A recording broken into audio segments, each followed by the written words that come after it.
جی السلام علیکم، کیا حال ہے آپ لوگوں کا؟ امید ہے آپ لوگ خیریت سے ہوں گے، میرا چینل ریگولرلی واچ کر رہے ہوں گے۔ پلیز کوئی بھی ویڈیو ہے فل واچ کیا کریں تاکہ آپ کو اس کے مقصد کی سمجھ آئے۔ شیئر کیا کریں، لائک کیا کریں، کمنٹ کیا کریں، لیکن واچ فل کیا کریں، کیونکہ ویڈیو کا کوئی بھی حصہ بیکار نہیں ہوتا۔ شروع میں ظاہر ہے کچھ اس کا دباچہ ہوتا ہے، انفارمیشن ہوتی ہے، پھر ڈیٹیل ہوتی ہے، پھر آخر میں اس کا کوئی رزلٹ یا کمپیریزن ہوتا ہے۔ اس لیے پلیز ویڈیو پوری دیکھا کریں۔ اس ایپیسوڈ میں سیالکوٹ کے کچھ سینماز ان کا ذکر ہوگا، اور یہ اس دور کی بات ہے جب سینموں پہ جوانی تھی اور فیملیز کے ساتھ لوگ فلم دیکھنے جاتے تھے۔ دوسری طرف محلے میں جو فلم بین کوئی ہوتا تھا اسے کسی اچھی نگاہ سے نہیں دیکھا جاتا تھا، کیونکہ یہ بھی ایک تماش بینی میں آ جاتا تھا۔ جیسے پتنگ بازی تھی، رنگ بازی تھی، کبوتر بازی تھی، اسی طرح فلم بینی کو بھی کسی اچھی نگاہ سے نہیں دیکھا جاتا تھا۔ تو سیالکوٹ میں جو پرانے سینماز تھے ان میں ریلوے روڈ پہ، ریلوے اسٹیشن کے تھوڑا آگے ناز سینما تھا، وہاں پہ شاید کو کریم چامپا والا تھا، وہ بہت مشہور تھا۔ لوگ فلم بھی دیکھنے جاتے تھے اور چامپ کھانے کے شوقین بھی جاتے تھے۔ اس سے پہلے رائٹ سائڈ پہ جب مہاراجہ روڈ کی طرف مڑتے ہیں تو وہاں پہ نیوٹرل سینما تھا۔ آج کل تو شاید وہاں پہ کوئی کالج ہے پرائیویٹ۔ تو یہ دو قدیم سینمے تھے۔ تیسرا قدیم سینما کچہری روڈ پہ جس کا نام نشاط سینما تھا، وہ اکثر بیگم کے سینمے کے نام سے جانا اور پہچانا جاتا تھا، کیونکہ جو اس کا میل اونر تھا وہ فوت ہو چکا تھا، اور جو اس کو رن کرتی تھی محترمہ، اسی وجہ سے اس کا نام بیگم کا سینما تھا۔ اس وقت سینسر بڑا سخت ہوتا تھا، ایک معیار ہوتا تھا، بلکہ کئی ایک فلموں میں لکھا ہوتا تھا کہ یہ بالغوں کے لیے۔ لیکن آج کل تو ٹی وی میں جو کمرشل اور ایڈز آتی ہیں وہ میرا خیال ہے ان سے زیادہ ولگر ہیں، جو ہماری فلموں میں ایک چار دیواری میں ایک مخصوص جگہ پہ دکھایا جاتا تھا۔ ہاں، وہ پنجابی فلمیں تھیں یا اردو فلمیں تھیں۔ تو اس کے بعد شہر سے تھوڑا باہر شیخ مولا تالاب کے آگے خان محل سینما تھا۔ خان محل سینما لوگ وہاں بھی پکچر دیکھنے جاتے تھے، لیکن شہر سے تھوڑا دور تھا۔ لیکن فلموں کی کشش، ان کی سلور جوبلی، گولڈن جوبلی اور نئی فلم دیکھنے کا کریز لوگوں کو اپنی طرف کھینچ لیتا تھا۔ اس طرح شہر کے وسط میں سول اسپتال روڈ جو سرکولر روڈ ہے، وہاں پہ 3 سینمے اکٹھے تھے۔ ایک رم جم تھا درمیان میں، رائٹ پہ محفل تھا، لیفٹ پہ لالا دار تھا۔ ان تینوں سینماؤں پہ بھی بہت رش رہتا تھا۔ کنٹینوں پہ پھر پتیسا بیچنے والے اور نہ جانے کیسی کیسی وہاں پہ سائیکل سٹینڈ، ریفریشمنٹ، کئی ایک لوگوں کا روزگار لگا ہوتا تھا۔ 2 روپے کی ٹکٹ، 5 روپے کی، 8 کی، 10 کی، میرا لئے مہنگی ترین ٹکٹ زیادہ 10 یا 15 روپے کی ہوتی تھی۔ ہال کی ہوتی تھی، ہال کے مڈل کی ہوتی تھی، ہال کی بیک پہ بالکل وہ تھوڑی مہنگی ہوتی تھی، پھر جو گیلری کی ہوتی تھی وہ مہنگی ہوتی تھی، اور سب سے مہنگی باکس کی ہوتی تھی، کیونکہ باکس ایک قسم کا پرائیویٹ اور سیپریٹ ہوتا تھا۔ اکثر لوگ فیملی والے ترجیح دیتے تھے باکس میں بیٹھ کے فلمیں دیکھنے پر۔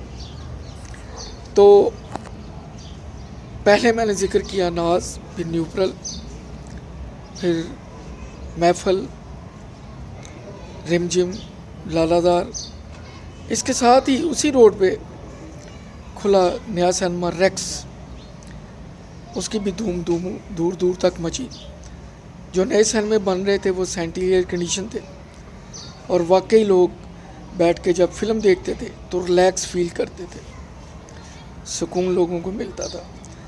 اس وقت فلمیں اصلاحی ہوتی تھیں